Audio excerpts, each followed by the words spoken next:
Art of War by Sun Tzu, translated by Lionel Giles. Part 1. Laying Plans.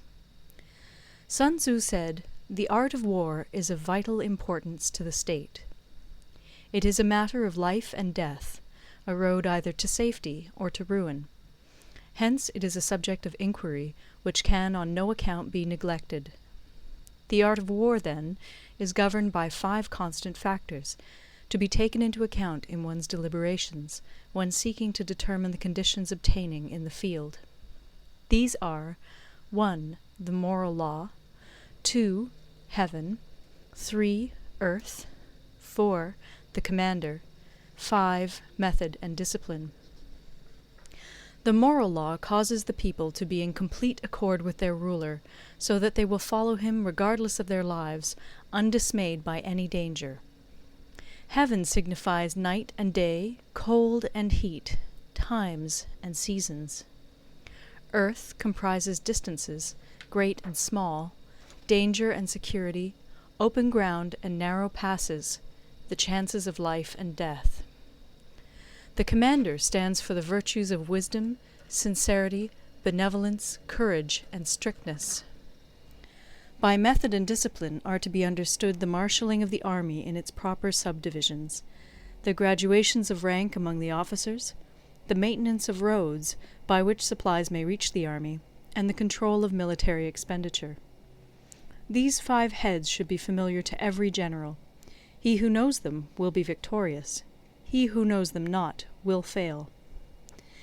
Therefore, in your deliberations, when seeking to determine the military conditions, let them be made the basis of a comparison in this wise. 1. Which of the 2 sovereigns is imbued with the moral law? 2. Which of the 2 generals has most ability? 3. With whom lie the advantages derived from heaven and earth? 4. On which side is discipline most rigorously enforced? 5. Which army is stronger? 6. On which side are officers and men more highly trained? 7. In which army is there the greater constancy both in reward and punishment? By means of these 7 considerations I can forecast victory or defeat. The general that hearkens to my counsel and acts upon it will conquer. Let such a one be retained in command. The general that hearkens not to my counsel nor acts upon it will suffer defeat. Let such a one be dismissed. While heeding the profit of my counsel, avail yourself also of any helpful circumstances over and beyond the ordinary rules. According as circumstances are favourable, one should modify one's plans. All warfare is based on deception. Hence, when able to attack, we must seem unable. When using our forces, we must seem inactive. When we are near, we must make the enemy believe we are far away. When far away, we must make him believe we are near. Hold out baits to entice the enemy, feign disorder, and crush him. If he is secure at all points, be prepared for him. If he is in superior strength, evade him. If your opponent is of choleric temper, seek to irritate him. Pretend to be weak, that he may grow arrogant. If he is taking his ease, give him no rest. If his forces are united, separate them. Attack him where he is unprepared. Appear where you are not expected. These military devices, leading to victory, must not be divulged beforehand. Now the general who wins a battle makes many calculations in his temple ere the battle is fought. The general who loses a battle makes but few calculations beforehand. Thus do many calculations lead to victory, and few calculations to defeat. How much more no calculation at all?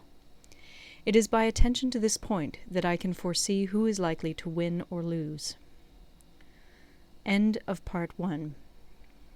Part 2. Waging War. Sun Tzu said, "In the operations of war, where there are in the field 1,000 swift chariots, as many heavy chariots, and 100,000 mail-clad soldiers, with provisions enough to carry them 1,000 li, the expenditure at home and at the front, including entertainment of guests, small items such as glue and paint, and sums spent on chariots and armour, will reach the total of 1,000 ounces of silver per day. Such is the cost of raising an army of 100,000 men. When you engage in actual fighting, if victory is long in coming, then men's weapons will grow dull and their ardour will be damped. If you lay siege to a town, you will exhaust your strength. Again, if the campaign is protracted, the resources of the state will not be equal to the strain. Now, when your weapons are dulled, your ardour damped, your strength exhausted, and your treasure spent, other chieftains will spring up to take advantage of your extremity. Then no man, however wise, will be able to avert the consequences that must ensue. Thus, though we have heard of stupid haste in war, cleverness has never been seen associated with long delays. There is no instance of a country having benefited from prolonged warfare. It is only one who is thoroughly acquainted with the evils of war that can thoroughly understand the profitable way of carrying it on. The skilful soldier does not raise a second levy. Neither are his supply wagons loaded more than twice. Bring war material with you from home, but forage on the enemy. Thus the army will have food enough for its needs. Poverty of the state exchequer causes an army to be maintained by contributions from a distance. Contributing to maintain an army at a distance causes the people to be impoverished. On the other hand, the proximity of an army causes prices to go up, and high prices cause the people's substance to be drained away. When their substance is drained away, the peasantry will be afflicted by heavy exactions. With this loss of substance and exhaustion of strength, the homes of the people will be stripped bare, and 3/10 of their income will be dissipated, while government expenses for broken chariots, worn-out horses, breastplates and helmets, bows and arrows, spears and shields, protective mantles, draught oxen, and heavy wagons will amount to 4/10 of its total revenue. Hence, a wise general makes a point of foraging on the enemy. 1 cartload of the enemy's provisions is equivalent to 20 of one's own, and likewise a single picul of his provender is equivalent to 20 from one's own store. Now, in order to kill the enemy, our men must be roused to anger. That there may be advantage from defeating the enemy, they must have their rewards. Therefore, in chariot fighting, when 10 or more chariots have been taken, those should be rewarded who took the first. Our own flags should be substituted for those of the enemy, and their chariots mingled and used in conjunction with ours. The captured soldiers should be kindly treated and kept. This is called using the conquered foe to augment one's own strength. In war, then, let your great object be victory, not lengthy campaigns.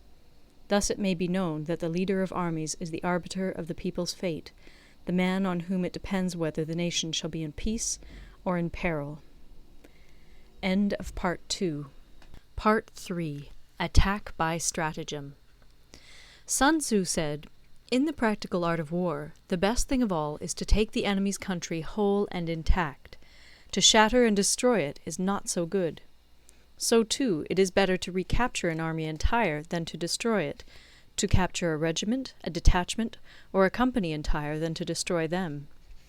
Hence, to fight and conquer in all your battles is not supreme excellence. Supreme excellence consists in breaking the enemy's resistance without fighting. Thus, the highest form of generalship is to balk the enemy's plans. The next best is to prevent the junction of the enemy's forces. The next in order is to attack the enemy's army in the field. And the worst policy of all is to besiege walled cities. The rule is, not to besiege walled cities if it can possibly be avoided.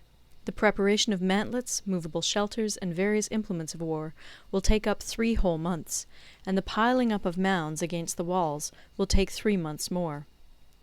The general, unable to control his irritation, will launch his men to the assault like swarming ants, with the result that 1/3 of his men are slain, while the town still remains untaken. Such are the disastrous effects of a siege. Therefore the skilful leader subdues the enemy's troops without any fighting. He captures their cities without laying siege to them. He overthrows their kingdom without lengthy operations in the field. With his forces intact, he will dispute the mastery of the empire, and thus, without losing a man, his triumph will be complete. This is the method of attacking by stratagem.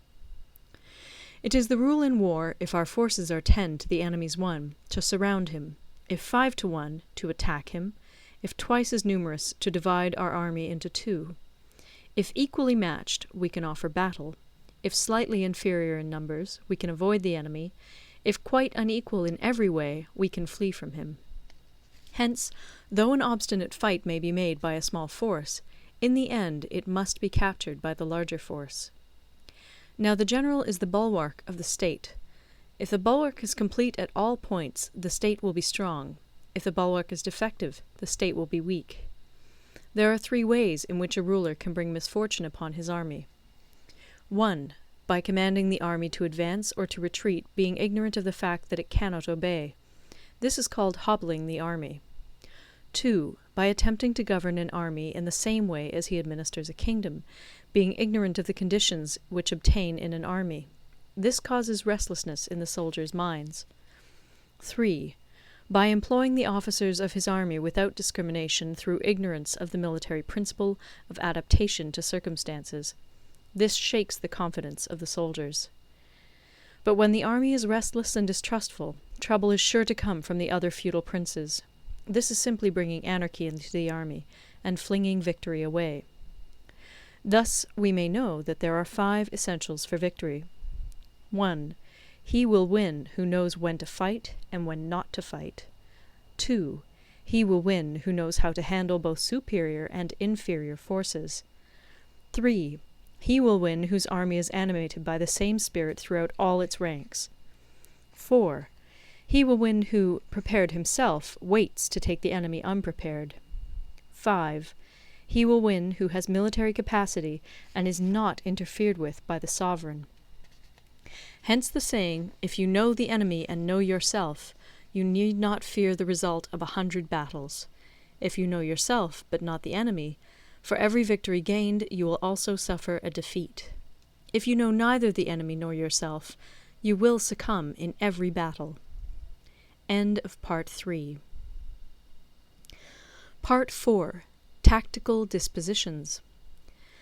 Sun Tzu said, "The good fighters of old first put themselves beyond the possibility of defeat, and then waited for an opportunity of defeating the enemy.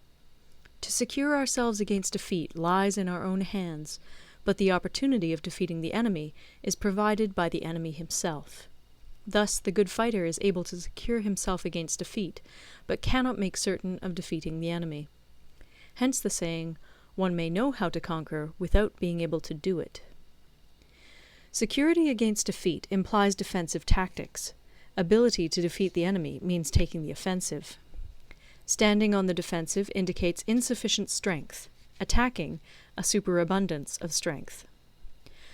The general who is skilled in defense hides in the most secret recesses of the earth. He who is skilled in attack flashes forth from the topmost heights of heaven. Thus, on the one hand, we have ability to protect ourselves, on the other, a victory that is complete. To see victory only when it is within the ken of the common herd is not the acme of excellence. Neither is it the acme of excellence if you fight and conquer, and the whole empire says, "Well done!" To lift an autumn hair is no sign of great strength. To see the sun and moon is no sign of sharp sight. To hear the noise of thunder is no sign of a quick ear.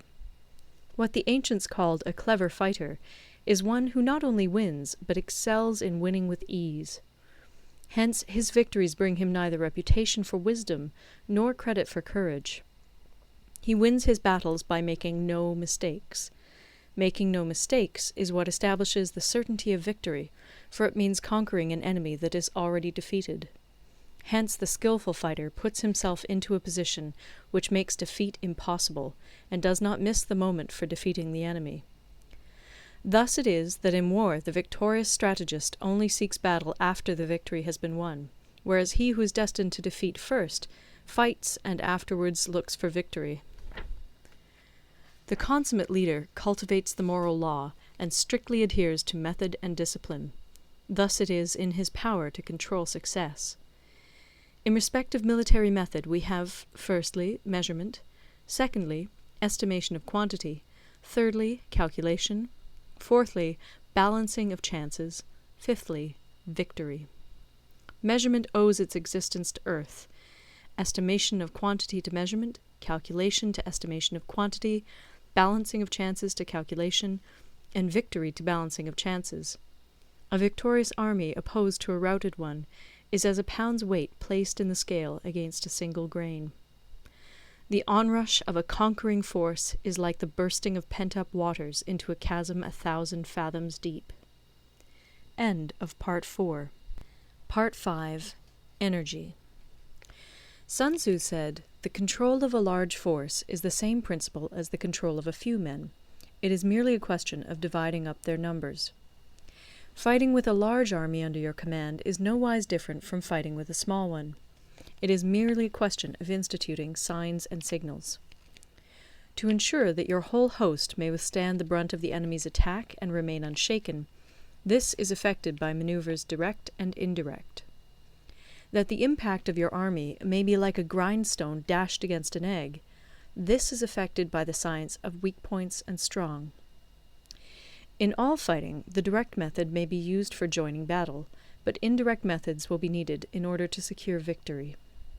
Indirect tactics, efficiently applied, are inexhaustible as heaven and earth, unending as the flow of rivers and streams. Like the sun and moon, they end but to begin anew. Like the 4 seasons, they pass away to return once more.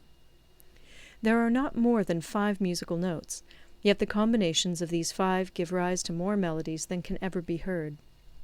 There are not more than 5 primary colors, blue, yellow, red, white, and black, yet in combination they produce more hues than can ever be seen.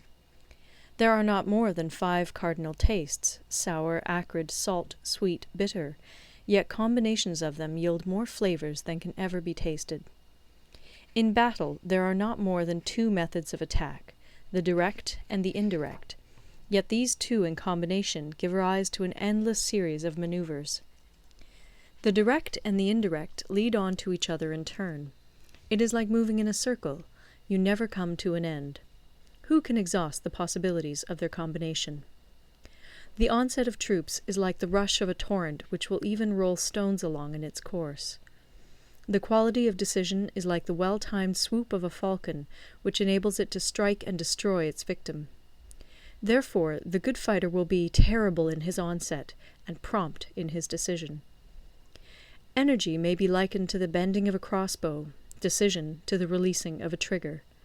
Amid the turmoil and tumult of battle, there may be seeming disorder, and yet no real disorder at all.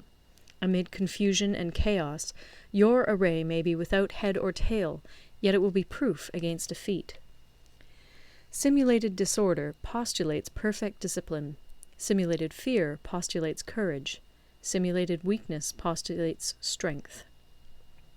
Hiding order beneath the cloak of disorder is simply a question of subdivision. Concealing courage under their show of timidity presupposes a fund of latent energy. Masking strength with weakness is to be effected by tactical dispositions. Thus, one who is skillful at keeping the enemy on the move maintains deceitful appearances, according to which the enemy will act. He sacrifices something that the enemy may snatch at it. By holding out baits, he keeps him on the march. Then, with a body of picked men, he lies in wait for him. The clever combatant looks to the effect of combined energy, and does not require too much from individuals. Hence his ability to pick out the right men and utilize combined energy. When he utilizes combined energy, his fighting men become as it were like unto rolling logs or stones, for it is the nature of a log or stone to remain motionless on level ground, and to move when on a slope. If four-cornered, to come to a standstill, but if round-shaped, to go rolling down. Thus the energy developed by good fighting men is as the momentum of a round stone rolled down a mountain thousands of feet in height. So much on the subject of energy. End of Part 5. Part 6. Weak Points and Strong. Sun Tzu said, "Whoever is first in the field and awaits the coming of the enemy will be fresh for the fight. Whoever is second in the field and has to hasten to battle will arrive exhausted." Therefore, the clever combatant imposes his will on the enemy, but does not allow the enemy's will to be imposed on him. By holding out advantages to him, he can cause the enemy to approach of his own accord, or, by inflicting damage, he can make it impossible for the enemy to draw near. If the enemy is taking his ease, he can harass him. If well supplied with food, he can starve him out. If quietly encamped, he can force him to move. Appear at points which the enemy must hasten to defend. March swiftly to places where you are not expected. An army may march great distances without distress, if it marches through country where the enemy is not. You can be sure of succeeding in your attacks if you only attack places which are undefended. You can ensure the safety of your defense if you only hold positions that cannot be attacked. Hence that general is skillful in attack whose opponent does not know what to defend, and he is skillful in defense whose opponent does not know what to attack. O divine art of subtlety and secrecy! Through you we learn to be invisible, through you inaudible, and hence we can hold the enemy's fate in our hands. You may advance and be absolutely irresistible if you make for the enemy's weak points. You may retire and be safe from pursuit if your movements are more rapid than those of the enemy. If we wish to fight, the enemy can be forced to an engagement even though he be sheltered behind a high rampart and a deep ditch. All we need do is attack some other place that he will be obliged to relieve. If we do not wish to fight, we can prevent the enemy from engaging us even though the lines of our encampment be merely traced out on the ground. All we need do is throw something odd and unaccountable in his way. By discovering the enemy's dispositions and remaining invisible ourselves, we can keep our forces concentrated while the enemy's must be divided. We can form a single united body while the enemy must split up into fractions. Hence there will be a whole pitted against separate parts of a whole, which means that we shall be many to the enemy's few. And if we are able thus to attack an inferior force with a superior one, our opponents will be in dire straits. The spot where we intend to fight must not be made known, for then the enemy will have to prepare against a possible attack at several different points. And his forces being thus distributed in many directions, the numbers we shall have to face at any given point will be proportionately few. For should the enemy strengthen his van, he will weaken his rear. Should he strengthen his rear, he will weaken his van. Should he strengthen his left, he will weaken his right. Should he strengthen his right, he will weaken his left. If he sends reinforcements everywhere, he will everywhere be weak. Numerical weakness comes from having to prepare against possible attacks. Numerical strength from compelling our adversary to make these preparations against us. Knowing the place and the time of the coming battle, we may concentrate from the greatest distances in order to fight. But if neither time nor place be known, then the left wing will be impotent to succour the right equally impotent to succour the left, the van unable to relieve the rear, or the rear to support the van. How much more so if the furthest proportions of the army are anything under 100 li apart, and even the nearest are separated by several li? Though according to my estimate the soldiers of Yue exceed our own in number, that shall advantage them nothing in the matter of victory. I say then that victory can be achieved. Though the enemy be stronger in numbers, we may prevent him from fighting. Scheme so as to discover his plans and the likelihood of their success. Rouse him and learn the principle of his activity or inactivity. Force him to reveal himself so as to find out his vulnerable spots. Carefully compare the opposing army with your own, so that you may know where strength is superabundant and where it is deficient. In making tactical dispositions, the highest pitch you can attain is to conceal them. Conceal your dispositions, and you will be safe from the prying of the subtlest spies, from the machinations of the wisest brains. How victory may be produced for them out of the enemy's own tactics, that is what the multitude cannot comprehend. All men can see the tactics whereby I conquer, but what none can see is the strategy out of which victory is evolved. Do not repeat the tactics which have gained you one victory, but let your methods be regulated by the infinite variety of circumstances. Military tactics are like unto water, for water in its natural course runs away from high places and hastens downwards. So in war, the way is to avoid what is strong and to strike at what is weak. Water shapes its course according to the nature of the ground over which it flows. The soldier works out his victory in relation to the foe whom he is facing. Therefore, just as water retains no constant shape, in warfare there are no constant conditions. He who can modify his tactics in relation to his opponent and thereby succeed in winning may be called a heaven-born captain. The 5 elements, water, fire, wood, metal, earth, are not always equally predominant. The 4 seasons make way for each other in turn. There are short days and long.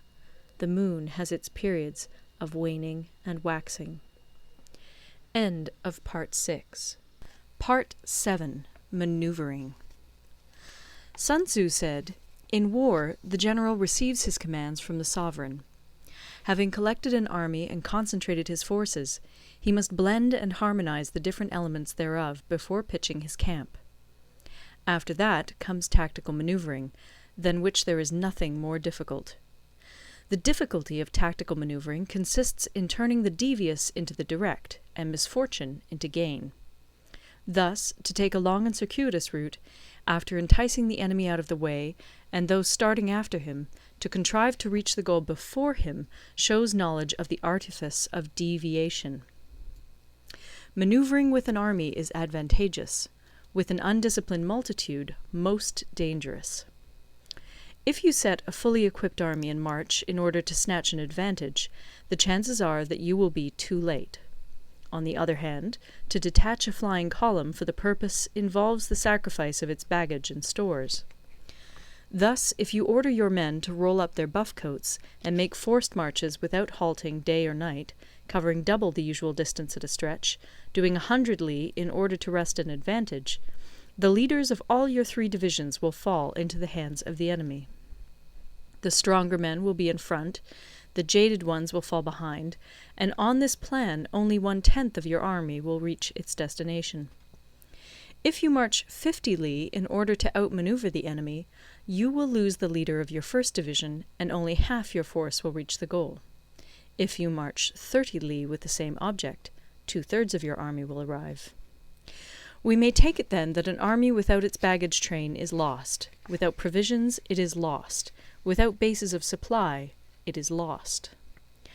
We cannot enter into alliances until we are acquainted with the designs of our neighbours.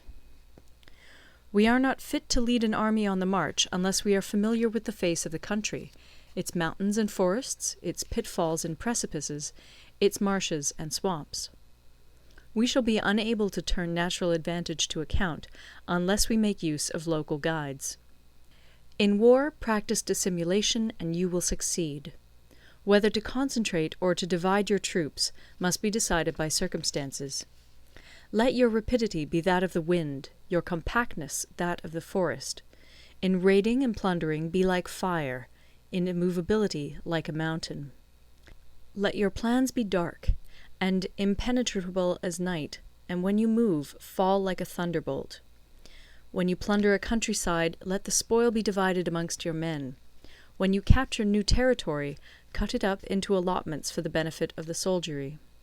Ponder and deliberate before you make a move. He will conquer who has learnt the artifice of deviation.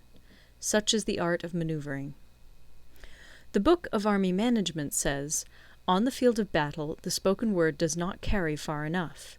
Hence the institution of gongs and drums. Nor can ordinary objects be seen clearly enough. Hence the institution of banners and flags. Gongs and drums, banners and flags, are means whereby the ears and eyes of the host may be focused on one particular point. The host thus forming a single united body, it is impossible either for the brave to advance alone, or for the cowardly to retreat alone. This is the art of handling large masses of men. In night fighting, then, make much use of signal flyers and drums, and in fighting by day, of flags and banners, as a means of influencing the ears and eyes of your army. A whole army may be robbed of its spirit. A commander-in-chief may be robbed of his presence of mind. Now, a soldier's spirit is keenest in the morning. By noonday it has begun to flag, and in the evening his mind is bent only on returning to camp. A clever general, therefore, avoids an army when its spirit is keen, but attacks it when it is sluggish and inclined to return. This is the art of studying moods. Disciplined and calm, to await the appearance of disorder and hubbub amongst the enemy. This is the art of retaining self-possession. To be near the goal while the enemy is still far from it, to wait at ease while the enemy is toiling and struggling, to be well fed while the enemy is famished. This is the art of husbanding one's strength. To refrain from intercepting an enemy whose banners are in perfect order, to refrain from attacking an army drawn up in calm and confident array, this is the art of studying circumstances. It is a military axiom not to advance uphill against the enemy, nor to oppose him when he comes downhill. Do not pursue an enemy who simulates flight. Do not attack soldiers whose temper is keen. Do not swallow bait offered by the enemy. Do not interfere with an army that is returning home. When you surround an army, leave an outlet free. Do not press a desperate foe too hard. Such is the art of warfare. End of Part 7. Part 8. Variation in Tactics. Sun Tzu said, "In war, the general receives his commands from the sovereign, collects his army, and concentrates his forces. When in difficult country, do not encamp. In country where high roads intersect, join hands with your allies. Do not linger in dangerously isolated positions. In hemmed-in situations, you must resort to stratagem. In desperate position, you must fight. There are roads which must not be followed, armies which must not be attacked, towns which must not be besieged, positions which must not be contested, commands of the sovereign which must not be obeyed." The general who thoroughly understands the advantages that accompany variation of tactics knows how to handle his troops.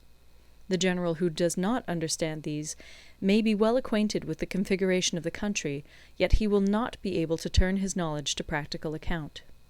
So, the student of war who is unversed in the art of war of varying his plans, even though he be acquainted with the 5 advantages, will fail to make the best use of his men. Hence, in the wise leader's plans, considerations of advantage and of disadvantage will be blended together. If our expectation of advantage be tempered in this way, we may succeed in accomplishing the essential part of our schemes. If, on the other hand, in the midst of difficulties we are always ready to seize an advantage, we may extricate ourselves from misfortune. Reduce the hostile chiefs by inflicting damage on them, and make trouble for them, and keep them constantly engaged.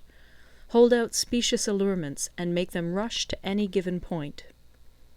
The art of war teaches us to rely not on the likelihood of the enemy's not coming, but on our own readiness to receive him, not on the chance of his not attacking, but rather on the fact that we have made our position unassailable. There are 5 dangerous faults which may affect a general. 1. Recklessness, which leads to destruction. 2. Cowardice, which leads to capture. 3. A hasty temper, which can be provoked by insults. 4. A delicacy of honour, which is sensitive to shame. 5. Over-solicitude for his men, which exposes him to worry and trouble. These are the 5 besetting sins of a general, ruinous to the conduct of war. When an army is overthrown and its leader slain, the cause will surely be found among these 5 dangerous faults. Let them be a subject of meditation. End of Part 9. Part 9. The Army on the March. Sun Tzu said, "We come now to the question of encamping the army, and observing signs of the enemy. Pass quickly over mountains, and keep in the neighbourhood of valleys. Camp in high places, facing the sun. Do not climb heights in order to fight." So much for mountain warfare. After crossing a river, you should get far away from it. When an invading force crosses a river in its onward march, do not advance to meet it in midstream. It will be best to let half the army get across, and then deliver your attack. If you are anxious to fight, you should not go to meet the invader near a river which he has to cross. Moor your craft higher up than the enemy, and facing the sun. Do not move upstream to meet the enemy. So much for river warfare. In crossing salt marshes, your sole concern should be to get over them quickly, without any delay. If forced to fight in a salt marsh, you should have water and grass near you, and get your back to a clump of trees. So much for operations in salt marshes. In dry, level country, take up an easily accessible position with rising ground to your right and on your rear, so that the danger may be in front and safety lie behind. So much for campaigning in flat country. These are the 4 useful branches of military knowledge which enabled the Yellow Emperor to vanquish 4 several sovereigns. All armies prefer high ground to low, and sunny places to dark. If you are careful of your men and camp on hard ground, the army will be free from disease of every kind, and this will spell victory. When you come to a hill or a bank, occupy the sunny side, with the slope on your right rear. Thus you will at once act for the benefit of your soldiers, and utilize the natural advantages of the ground. When, in consequence of heavy rains up country, a river which you wish to ford is swollen and flecked with foam, you must wait until it subsides. Country in which there are precipitous cliffs with torrents running between, deep natural hollows, confined places, tangled thickets, quagmires, and crevasses, should be left with all possible speed and not approached. While we keep away from such places, we should get the enemy to approach them. While we face them, we should let the enemy have them on his rear. If in the neighbourhood of your camp there should be any hilly country, ponds surrounded by aquatic grass, hollow basins filled with reeds, or woods with thick undergrowth, they must be carefully routed out and searched, for these are places where men in ambush or insidious spies are likely to be lurking. When the enemy is close at hand and remains quiet, he is relying on the natural strength of his position. When he keeps aloof and tries to provoke a battle, he is anxious for the other side to advance. If his place of encampment is easy of access, he is tendering a bait. Movement amongst the trees of a forest shows that the enemy is advancing. The appearance of a number of screens in the midst of thick grass means that the enemy wants to make us suspicious. The rising of birds in their flight is the sign of an ambuscade.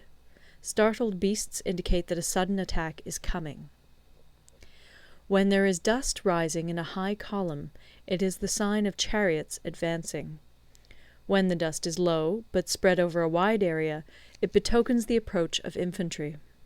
When it branches out in different directions, it shows that parties have been sent to collect firewood. A few clouds of dust moving to and fro signify that the army is encamping. Humble words and increased preparations are signs that the enemy is about to advance.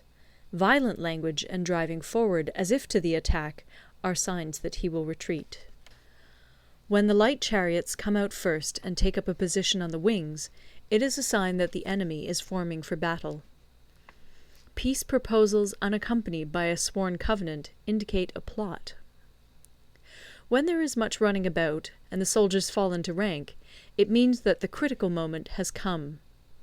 When some are seen advancing and some retreating, it is a lure. When the soldiers stand leaning on their spears, they are faint from want of food. If those who are sent to draw water begin by drinking themselves, the army is suffering from thirst. If the enemy sees an advantage to be gained and makes no effort to secure it, the soldiers are exhausted. If birds gather on any spot, it is unoccupied. Clamour by night betokens nervousness. If there is a disturbance in the camp, the general's authority is weak. If the banners and flags are shifted about, sedition is afoot. If the officers are angry, it means that the men are weary. When an army feeds its horses with grain and kills its cattle for food, and when the men do not hang their cooking pots over the campfires, showing that they will not return to their tents, you may know that they are determined to fight to the death. The sight of men whispering together in small knots, or speaking in subdued tones, points to disaffection amongst the rank and file. Too frequent rewards signify that the enemy is at the end of his resources. Too many punishments betray a condition of dire distress. To begin by bluster, but afterwards to take fright at the enemy's numbers, shows a supreme lack of intelligence. When envoys are sent with compliments in their mouths, it is a sign that the enemy wishes for a truce. If the enemy's troops march up angrily and remain facing ours for a long time without either joining battle or taking themselves off again, the situation is one that demands great vigilance and circumspection. If our troops are no more in number than the enemy, that is amply sufficient. It only means that no direct attack can be made. What we can do is simply to concentrate all our available strength, keep a close watch on the enemy, and obtain reinforcements. He who exercises no forethought, but makes light of his opponents, is sure to be captured by them. If soldiers are punished before they have grown attached to you, they will not prove submissive. And, unless submissive, they will be practically useless. If, when the soldiers have become attached to you, punishments are not enforced, they will still be useless. Therefore, soldiers must be treated in the first instance with humanity, but kept under control by means of iron discipline. This is a certain road to victory. If in training soldiers commands are habitually enforced, the army will be well disciplined. If not, its discipline will be bad. If a general shows confidence in his men, but always insists on his orders being obeyed, the gain will be mutual. End of Part 9. Part 10. Terrain. Sun Tzu said, we may distinguish 6 kinds of terrain, to wit, 1. Accessible ground, 2. Entangling ground, 3. Temporizing ground, 4. Narrow passes, 5. Precipitous heights, 6. Positions at a great distance from the enemy. Ground which can be freely traversed by both sides is called accessible. With regard to ground of this nature, be before the enemy in occupying the raised and sunny spots, and carefully guard your line of supplies. Then you will be able to fight with advantage. Ground which can be abandoned but is hard to reoccupy is called entangling. From a position of this sort, if the enemy is unprepared, you may sally forth and defeat him. But if the enemy is prepared for your coming, and you fail to defeat him, then, return being impossible, disaster will ensue. When the position is such that neither side will gain by making the first move, it is called temporizing ground. In a position of this sort, even though the enemy should offer us an attractive bait, it will be advisable not to stir forth, but rather to retreat, thus enticing the enemy in his turn. Then, when part of his army has come out, we may deliver our attack with advantage. With regard to narrow passes, if you can occupy them first, let them be strongly garrisoned and await the advent of the enemy. Should the army forestall you in occupying a pass, do not go after him if the pass is fully garrisoned, but only if it is weakly garrisoned. With regard to precipitous heights, if you are beforehand with your adversary, you should occupy the raised and sunny spots, and there wait for him to come up. If the enemy has occupied them before you, do not follow him, but retreat, and try to entice him away. If you are situated at a great distance from the enemy, and the strength of the two armies is equal, it is not easy to provoke a battle, and fighting will be to your disadvantage. These 6 are the principles connected with earth. The general who's attained a responsible post must be careful to study them. Now, an army is exposed to 6 several calamities, not arising from natural causes, but from faults for which the general is responsible. These are 1. Flight, 2. Insubordination, 3. Collapse, 4. Ruin, 5. Disorganization, 6. Rout. Other conditions being equal, if one force is hurled against another 10 times its size, the result will be the flight of the former.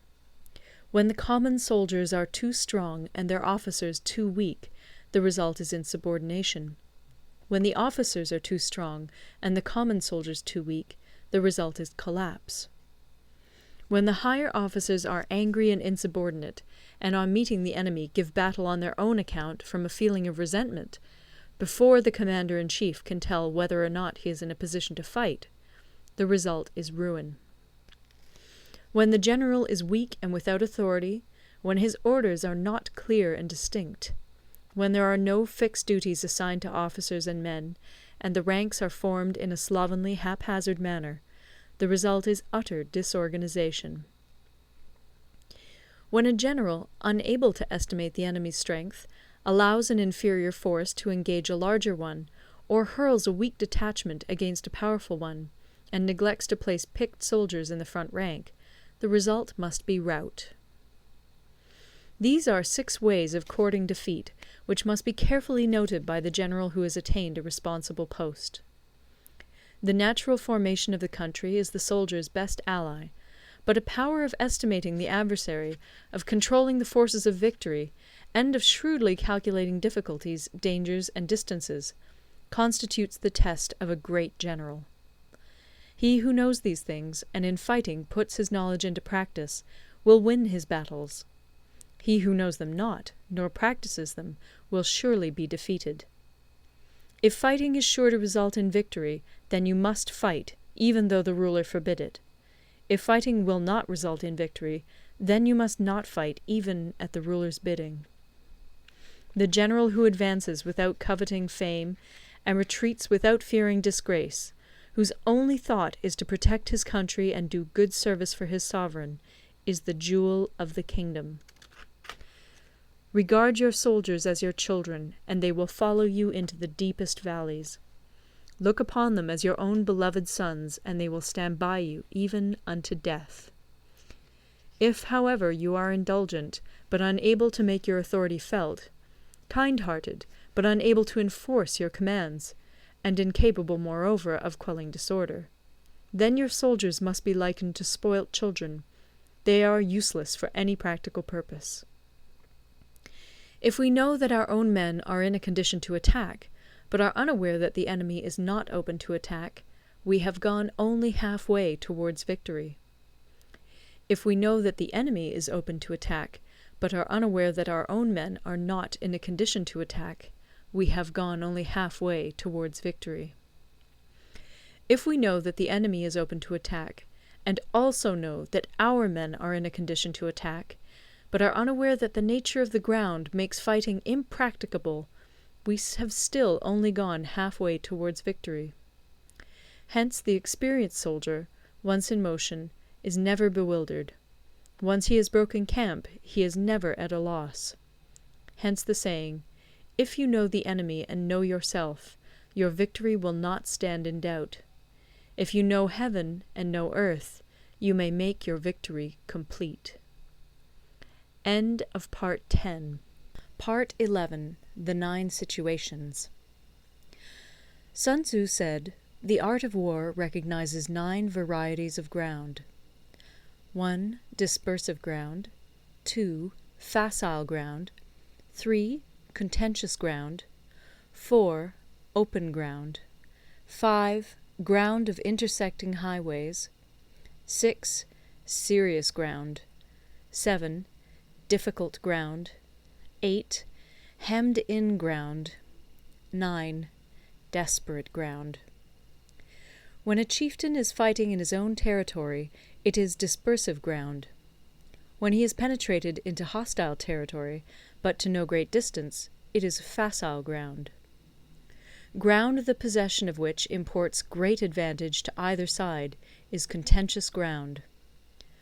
Ground on which each side has liberty of movement is open ground. Ground which forms the key to 3 contiguous states, so that he who occupies it first has most of the empire at his command, is a ground of intersecting highways. When an army has penetrated into the heart of a hostile country, leaving a number of fortified cities in its rear, it is serious ground.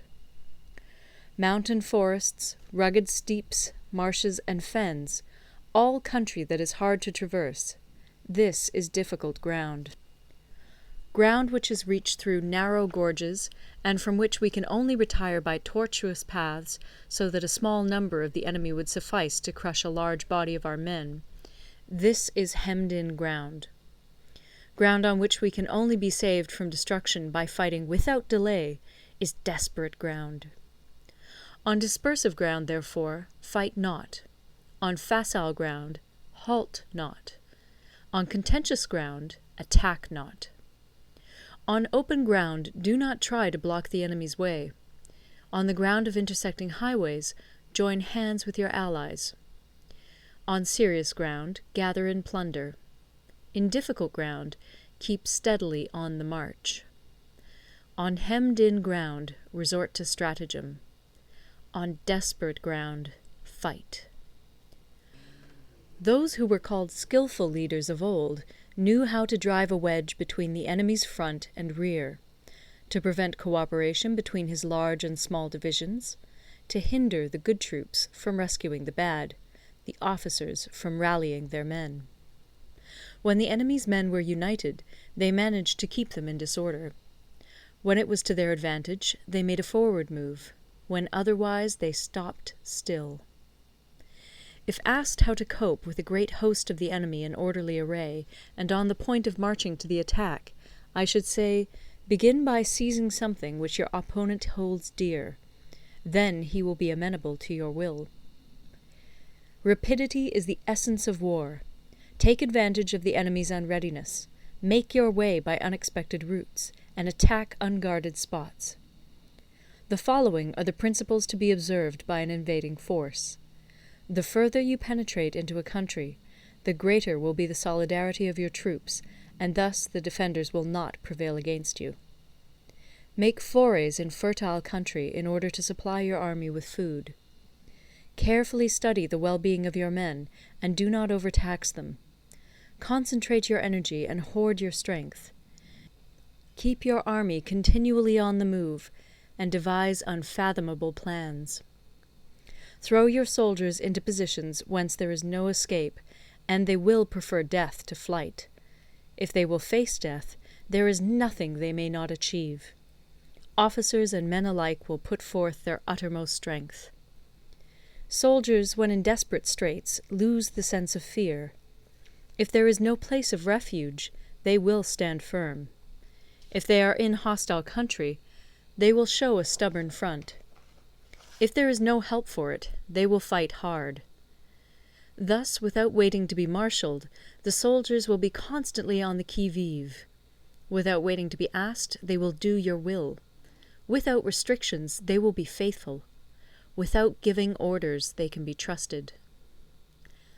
Prohibit the taking of omens, and do away with superstitious doubts. Then, until death itself comes, no calamity need be feared.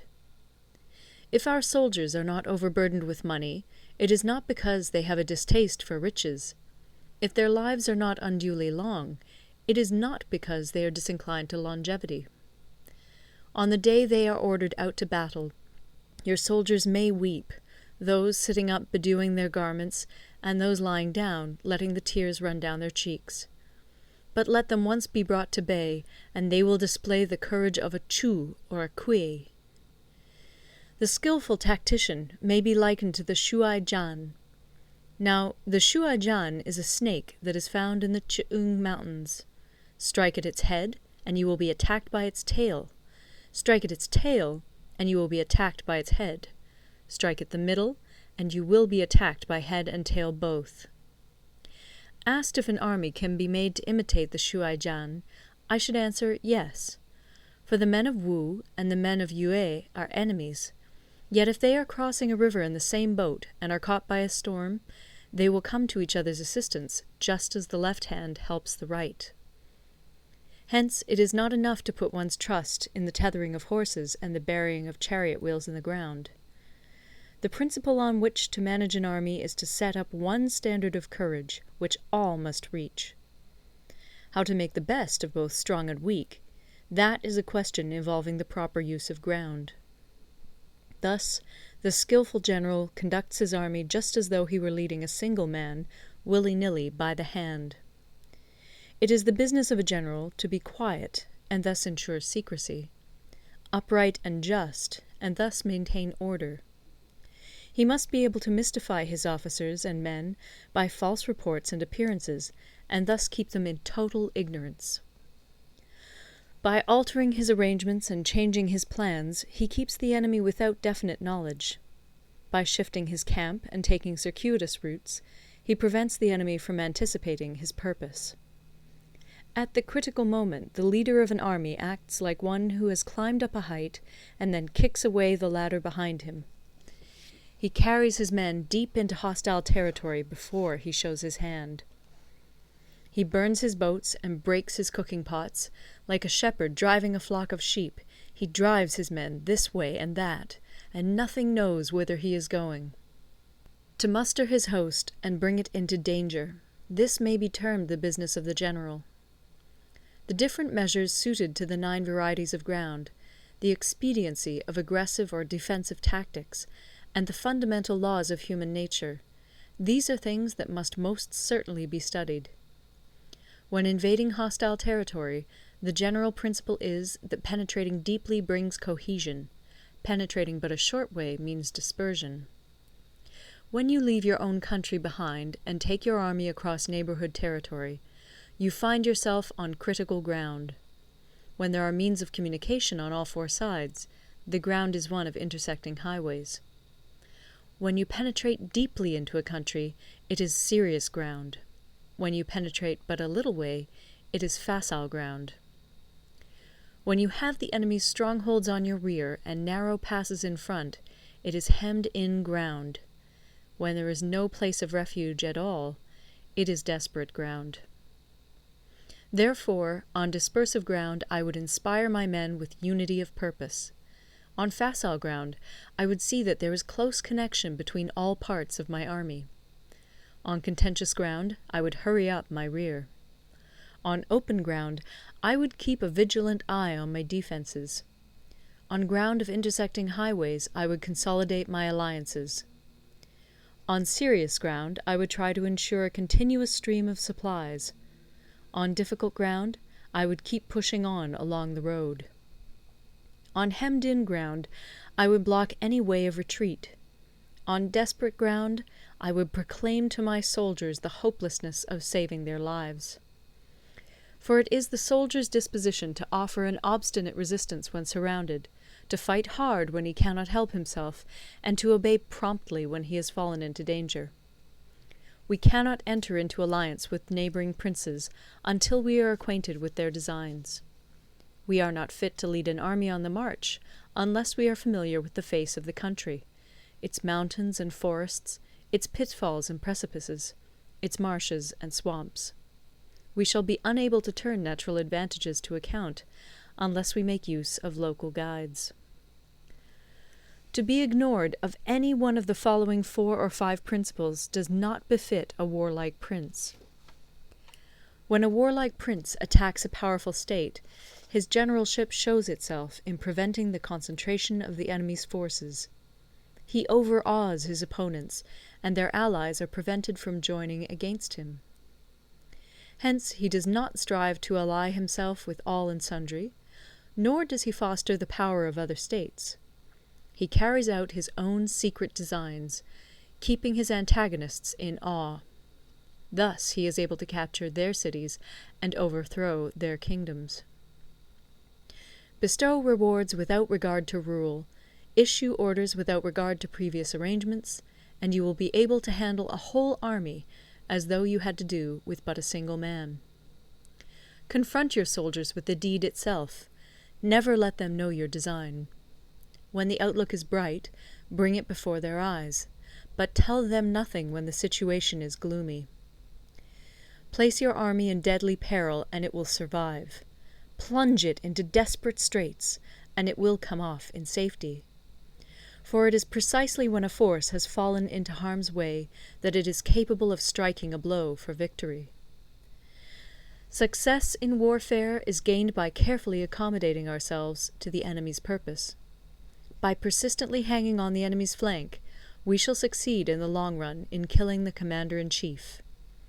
This is called ability to accomplish a thing by sheer cunning. On the day that you take up your command, block the frontier passes, destroy the official tallies, and stop the passage of all emissaries. Be stern in the council chamber, so that you may control the situation. If the enemy leaves the door open, you must rush in. Forestall your opponent by seizing what he holds dear, and subtly contrive to time his arrival on the ground. Walk in the path defined by rule, and accommodate yourself to the enemy until you can fight a decisive battle.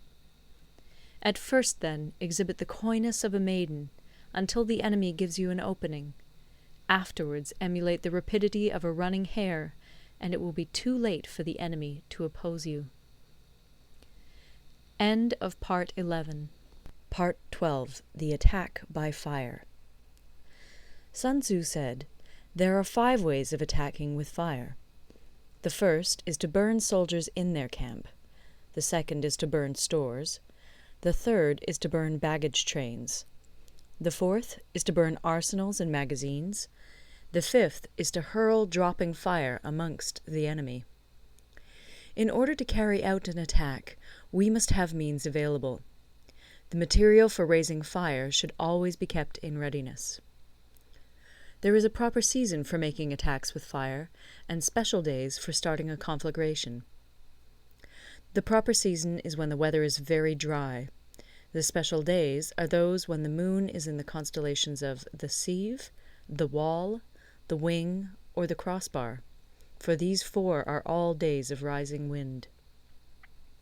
In attacking with fire, one should be prepared to meet 5 possible developments. 1. When fire breaks out inside to enemy's camp, respond at once with an attack from without. 2. If there is an outbreak of fire, but the enemy's soldiers remain quiet, bide your time and do not attack. 3. When the force of the flames has reached its height, follow it up with an attack, if that is practicable. If not, stay where you are. 4.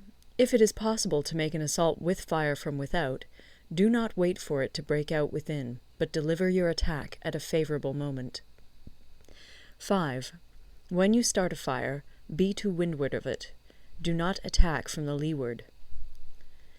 A wind that rises in the daytime lasts long, but a night breeze soon falls. In every army, the 5 developments connected with fire must be known, the movements of the stars calculated, and a watch kept for the proper days. Hence, those who use fire as an aid to the attack show intelligence. Those who use water as an aid to the attack gain an accession of strength. By means of water, an enemy may be intercepted, but not robbed of all his belongings.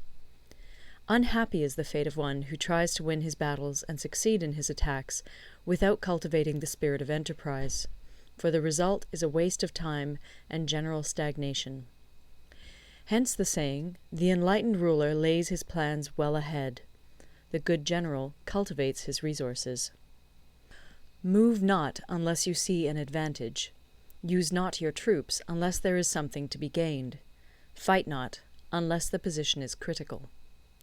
No ruler should put troops into the field merely to gratify his own spleen.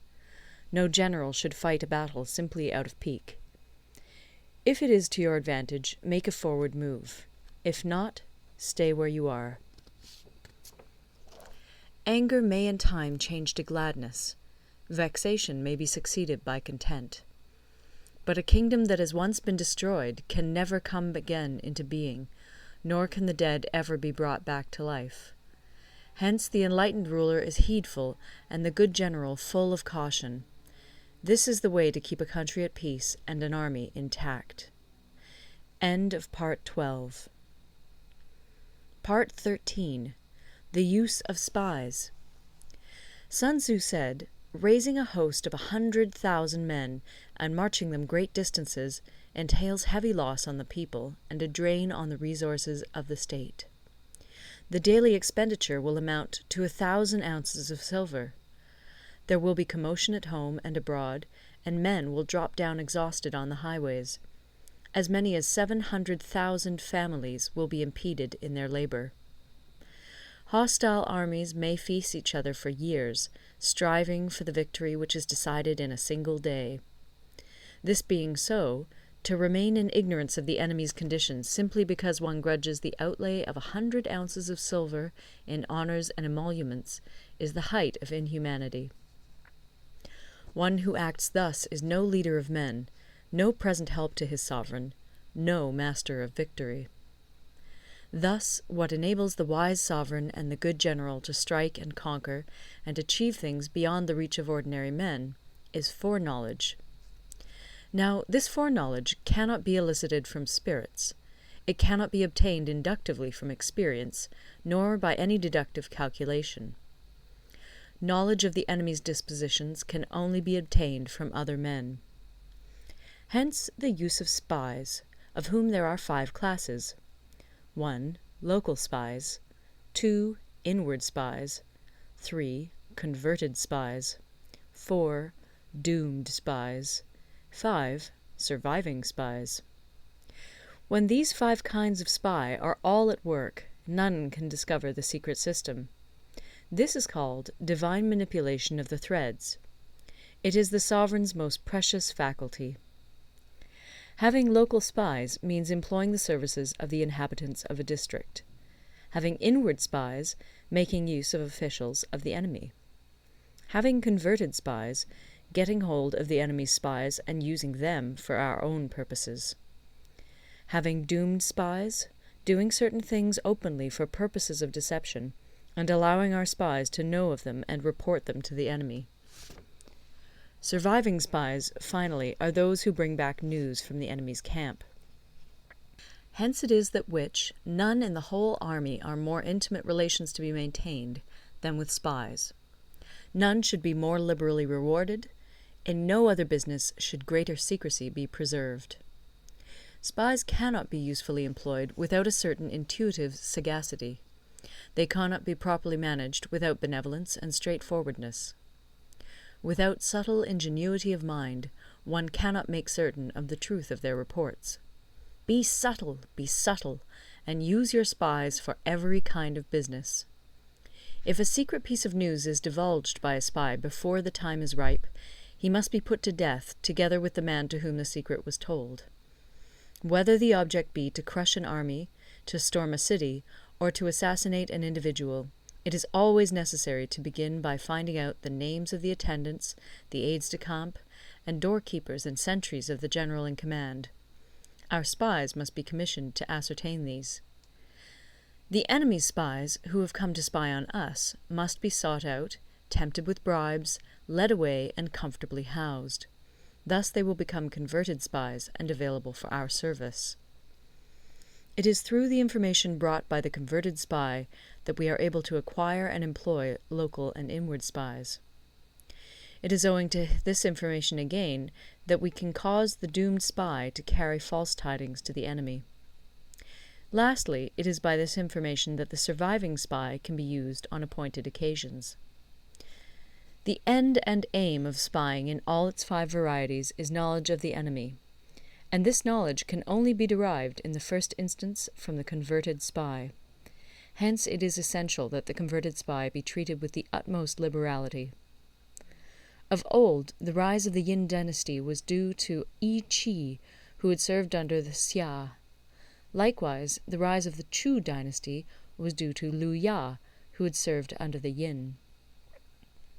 Hence it is only the enlightened ruler and the wise general who will use the highest intelligence of the army for purposes of spying, and thereby they achieve great results. Spies are a most important element in water, because on them depends an army's ability to move. End of the Art of War.